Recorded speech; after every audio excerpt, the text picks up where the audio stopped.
Om Sthapakaya ca dharmasya sarvadharmaswarupine Sthapakaya ca dharmasya sarvadharmaswarupine Avatara varishtaya Ramakrishnaya te namah Asato ma sadgamaya Tamaso ma jyotirgamaya Pratyurmamritangamaya Om Shanti Shanti Shanti. Let us offer our salutations to Sri Ramakrishna, the embodiment of all religions, the Supreme God incarnate. Let us pray to Him to lead us from the unreal to the real, to lead us from the darkness of ignorance to the light of knowledge, to lead us from death to immortality. We have been reading and studying Gospel of Sri Ramakrishna. Sri Ramakrishna has given many instructions for those who want to live the life of spirituality. Today I am speaking on the topic practical hints on spirituality. Sri Ramakrishna always emphasizes that we should be really desiring spiritual life. What happens generally, people, they want to go in a worldly way, at the same time they want little bit of spirituality. But the tit-bit spirituality will not work, because the worldly pull is so aggressive.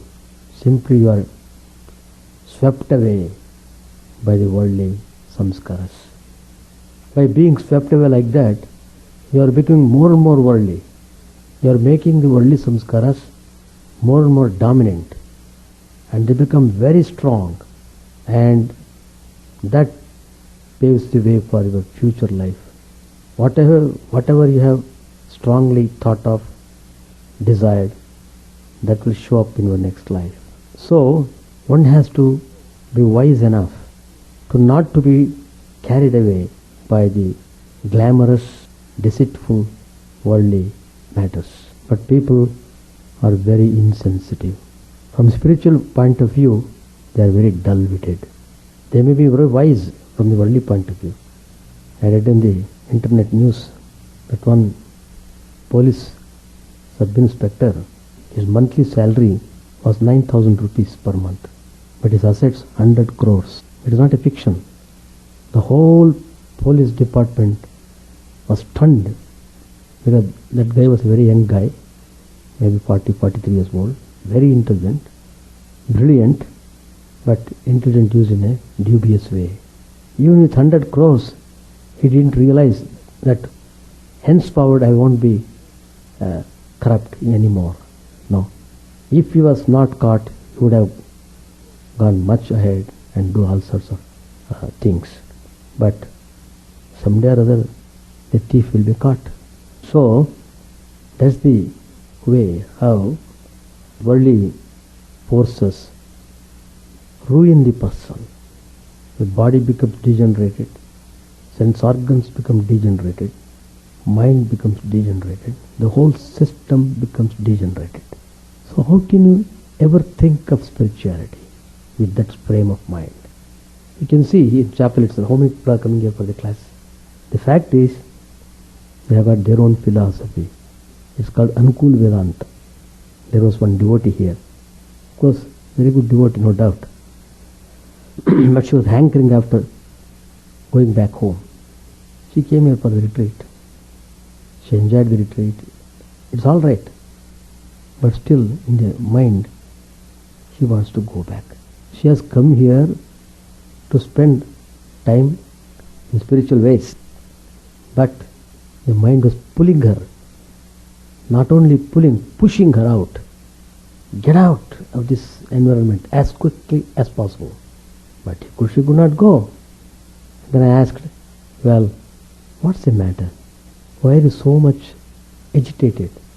As if even people don't feel that much of hankering to realize God. But you are showing so much of hankering to go to your home. There is nobody actually. She is only alone. Big palace like home. children are in California. Why should you have to go? Then she says, Swamiji, my children call me. They lost the father, that is her husband. So they want mom, referring to herself. They call me again and again. So I have to be with them, communicate with them, etc. I told, why you are still lingering on your attachment? Why? It is not attachment, Swamiji. It is not attachment. See her philosophy. The children are calling. That's why I don't have any attachment. Then I told, look, that is called attachment. That is called Ankul Vedanta. You are talking philosophy to suit your way of doing things. It's illusion. Great illusion. And the matter came, she was talking about her husband. She passed away now. The husband was ailing with all sorts of heart problems. 3 times surgery, heart. And he had become emaciated. I had seen. Very good man. All those things are right. He's almost dying. So, is it not a relief for such a man to get out of this body rather than lingering on, trying to struggle to live on, etc.? But anyway, nobody can go without God's permission. We didn't come to this earth without God's permission. Birth and death are in the hands of God. That's the tattva. So, but finally he passed away. Doctors could not do anything. He was in the hospital for more than a month with all sorts of tubes connected to his body. The whole body was fixed with number of tubes for kidney, for heart, for oxygen, for this, for that. Even to see it makes us terrible suffering. What kind of life? How people have to suffer. But then he passed away. She is crying. She called me from California. Oh, look, crying for a while is all right. It's natural. It's human. But why do you go on again and again repeatedly remembering and crying and more crying? That way you are spoiling your health. You won't become all right. All right, by crying, can you bring him back to life? No. Then why do you cry? What's the use of crying? Do you want to make people understand, oh, she's crying like that? And then I told, look, you are thinking your husband passed away and he's living somewhere. Do you think that he remembers you when he passes away? Nobody remembers anybody when the soul leaves the body. That's how the whole creation goes on. Once the soul leaves the body, it doesn't know where he was previously. It doesn't know where he would go next. Yeah. You ask anybody, what was your previous life? Can anybody say? Even if they say, can you believe it? Only a person who has realized the truth, he can realize past, present, future. None else.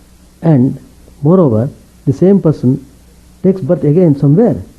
You are still here, you are alive. He is already born somewhere. And he will marry again another girl. Do you think there will be always hankering after you? Just told like kind spiritual input to her thinking. With all that, for the fine being she pacifies and again.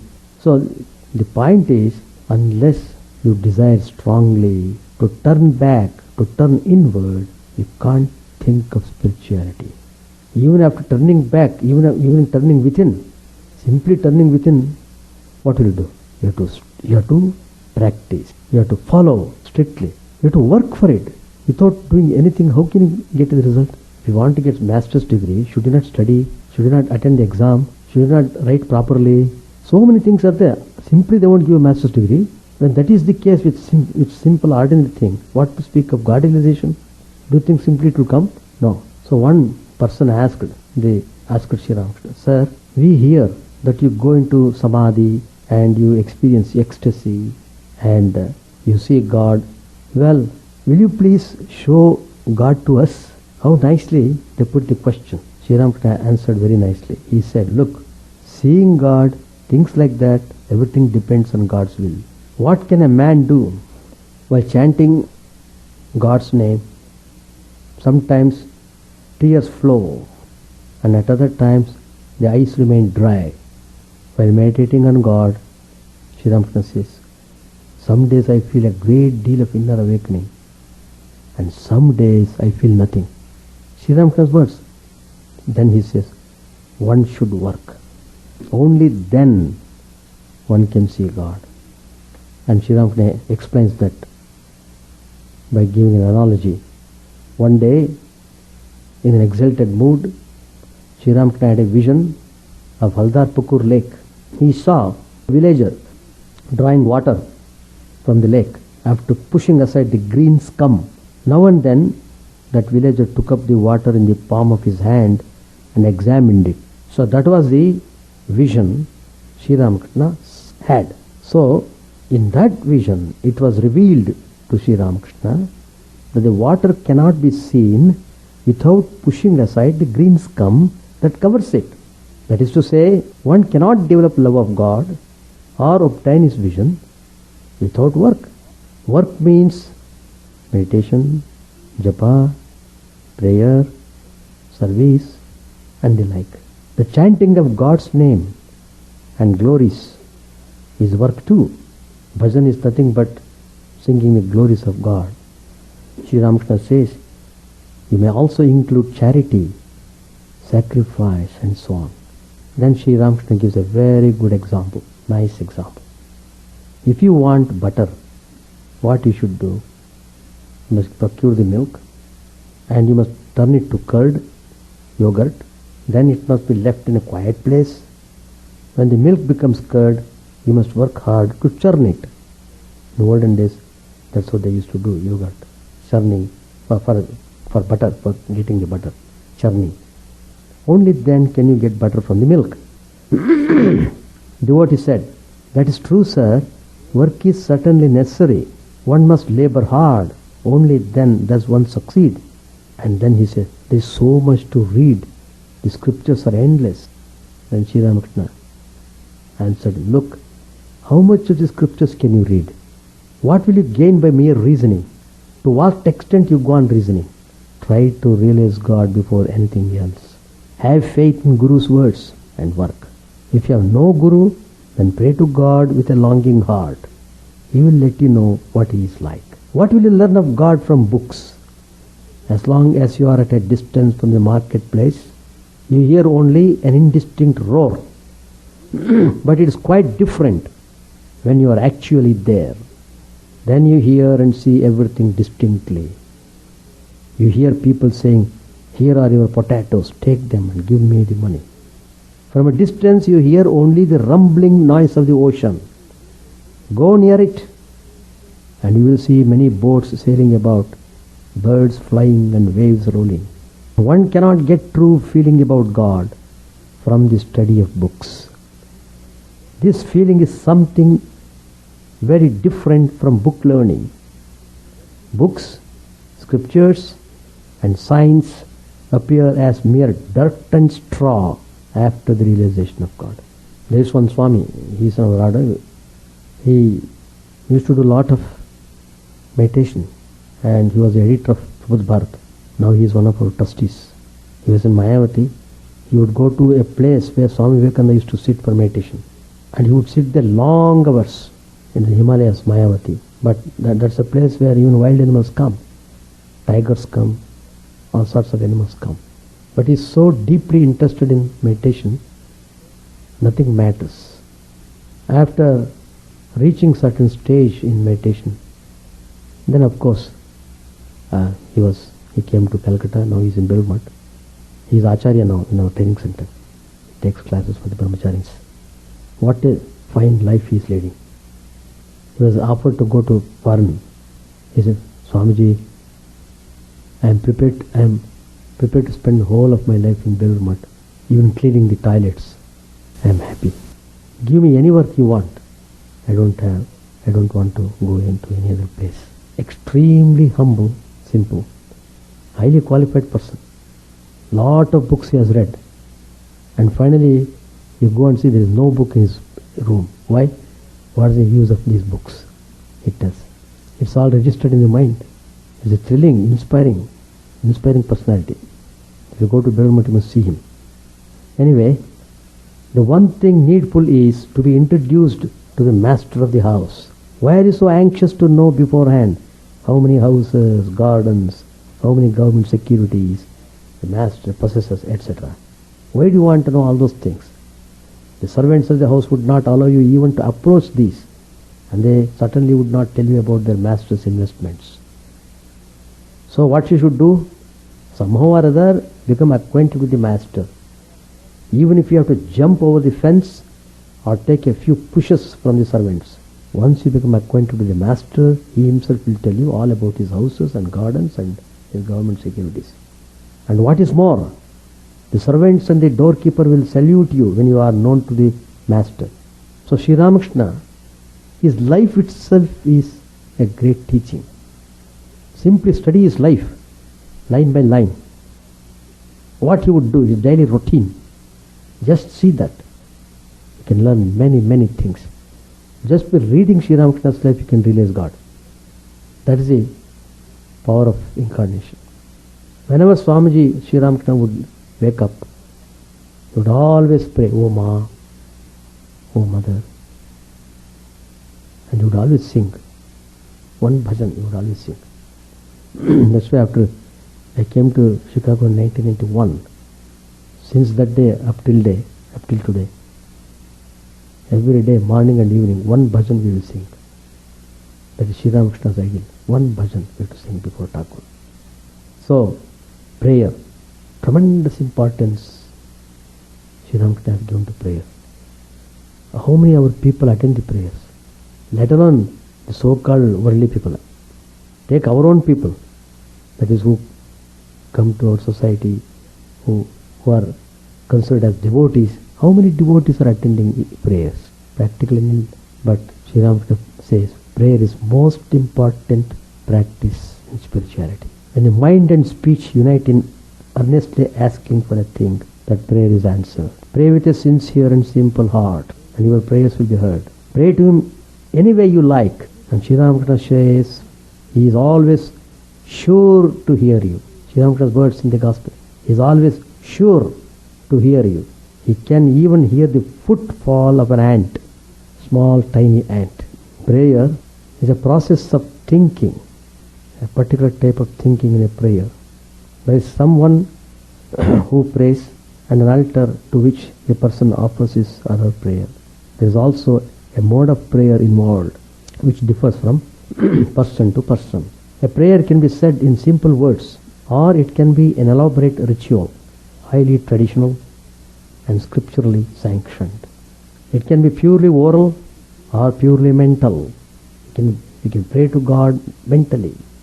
Ramana Maharshi, the great saint, in Upadesha Saram, composed by himself, describes prayer as three different forms of action: physical, oral and mental. Ritual is a physical form of prayer. Singing in praise of the Lord is an oral form of prayer. Chanting a mantra silently is a mental form of prayer. That is, japa is actually a prayer. You are constantly remembering, uttering his name. Prayers always has a purpose, as does any action. You pray because you want something. Without an object of desire, there is no prayer. You may want something specific, or you may want mental clarity, antakarana shuddhi, or you may pray, let the Lord be pleased with my prayer, because you want to be in the Lord's good book. You want him to glance at you now and then. He seems to look upon others all the time, but when it comes to you, something happens. He blinks or he closes his eyes altogether. Three stages of prayer: verbal, mental, and merging with the Lord's will. In the first stage, a devotee sings the glory of God, chants his praise and pours out his anguish in sweet, melodious hymns. The second stage develops when the mind becomes calm. The outgoing senses have been perfectly restrained by sustained practice, and when it cannot be easily affected by evil influences, the prayer then becomes mental. In the third stage, when the mind is fixed on the divine, it loses its outward attractions and becomes quite serene, devoid of desires and cravings. Then the prayer turns automatic, natural and habitual. This is the highest stage. The devotee has only one experience, his oneness with God.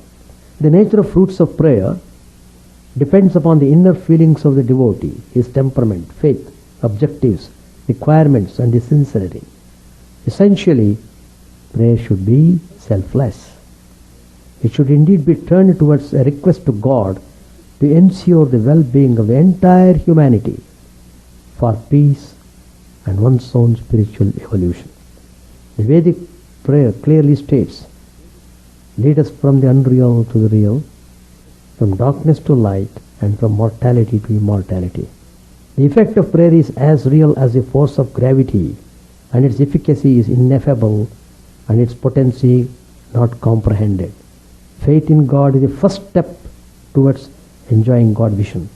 It provides moral strength and is a gateway to the kingdom of God. There was a great saint Namadev. As a boy, he took his father's place in offering worship, and he firmly believed that God will definitely partake the food placed before the idol, before the image of Lord Krishna. When the deity did not eat the offering, the boy began to weep, and the Lord yielded to boy's plea. Such is the power of prayer. In the Mahabharata, Bhishma says that even a bend of the head to the Lord is equal in merit to the performances of many horses, is equal in merit to the performances of many horse sacrifices. Ashwamedh. It would be a gross mistake to consider devotion with deep faith as a state of emotionalism. It is actually disciplining and training of the mind. A person who has reached the ultimate in bhakti will be fearless, free from desires and anger, and will be in possession of all virtues enumerated by the Lord himself in the Bhagavad Gita. So, Sri Ramakrishna has shown through his life how to pray, how to prepare the mind, how to sincerely hanker after seeing God, how to get rid of egoism, attachment, anger, jealousy, hatred, how to get rid of all the worldly negative forces constantly tormenting us. All of our sufferings are because of the worldly entanglements.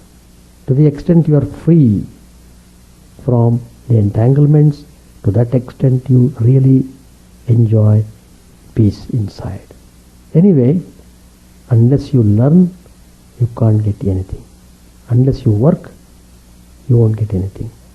So, don't have tidbits of spirituality. It should be the other way.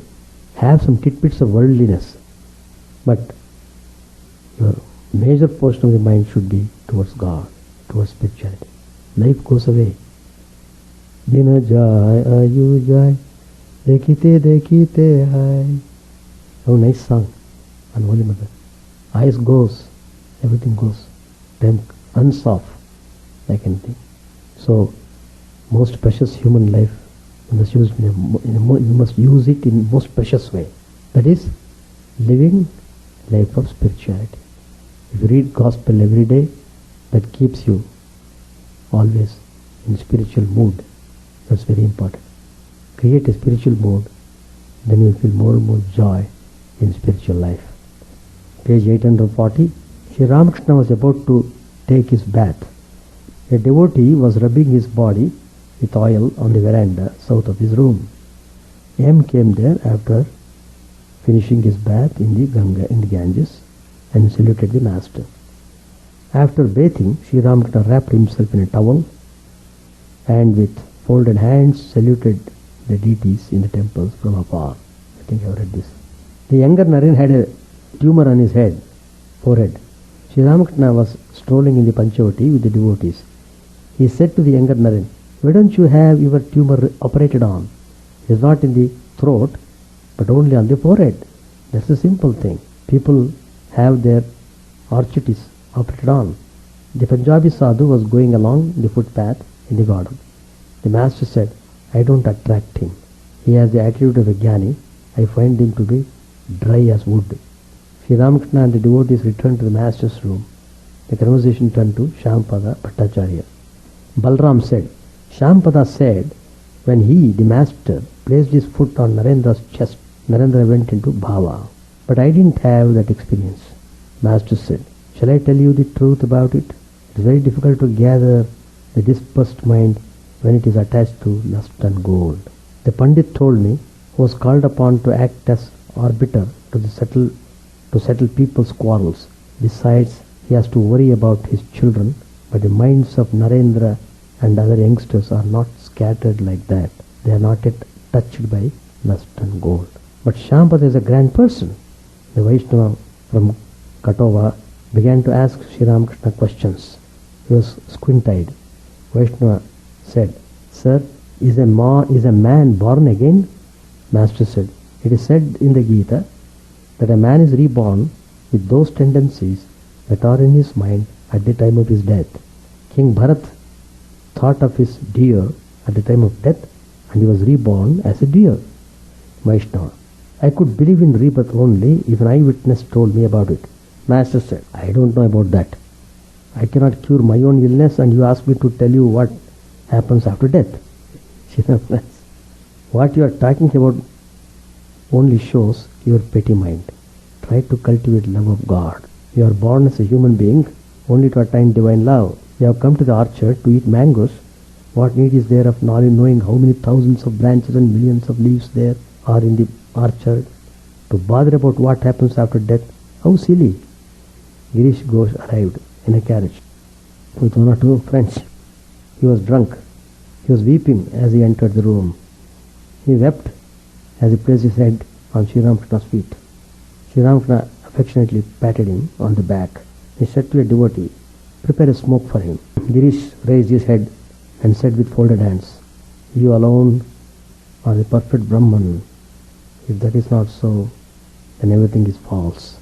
It is such a pity that I could not be of any service to you."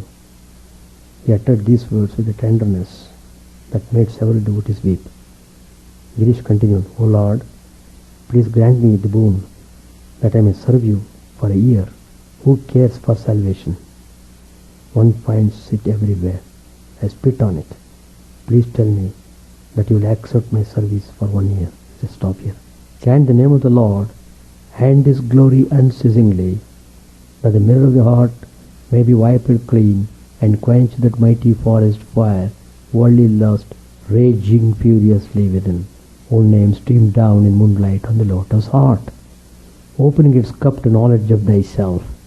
O self, drowned deep in the waves of His bliss, tasting His nectar at every step, bathing in His name that bought for weary souls. Various are thy names, O Lord. In each and every name thy power resides. No times are set, no rites are needful for chanting of thy name. So vast is thy mercy, how huge then is my wretchedness, who find in this empty life and heart no devotion to thy name.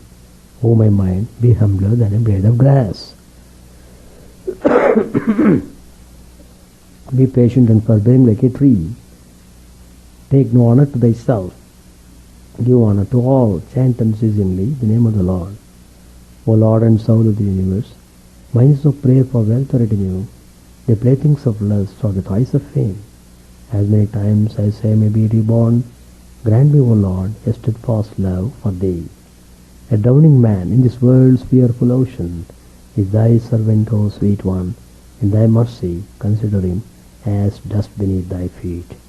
Oh, how I long for the day when an instant separation from thee, O Lord, will be as 1,000 years, when my heart burns with its desire, and the world without thee is a heartless void. Prostrate at thy feet let me be, in unwavering devotion, neither imploring the embrace of thine arms, nor bewailing the withdrawal of thy presence, though it tears my soul asunder. O thou who stillest the hearts of thy devotees, do with me what thou wilt. For thou art my heart's beloved, thou and thou alone. O Lord, lead us from the unreal to the real, lead us from darkness to light, and lead us from death to immortality. May all be free from dangers, may all realize what is good, may all be actuated by noble thoughts, may all rejoice everywhere, may all be happy, may all be free from disease, may all realize what is good, may none be subject to misery. May the wicked become virtuous, may the virtues attain tranquility, may the tranquil be free from bonds, may the freed make others free. May good betide all people, may the sovereign righteously rule the earth, may all beings ever attain what is good, may the worlds be prosperous and happy, May the clouds pour rain in time. May the earth be blessed with crops. May all countries be freed from calamity. May holy men live without fear. May the Lord the destroyer of sins, the presiding deity of all sacred works, be satisfied. For he being pleased, the whole universe becomes pleased. He being satisfied, the whole universe feels satisfied.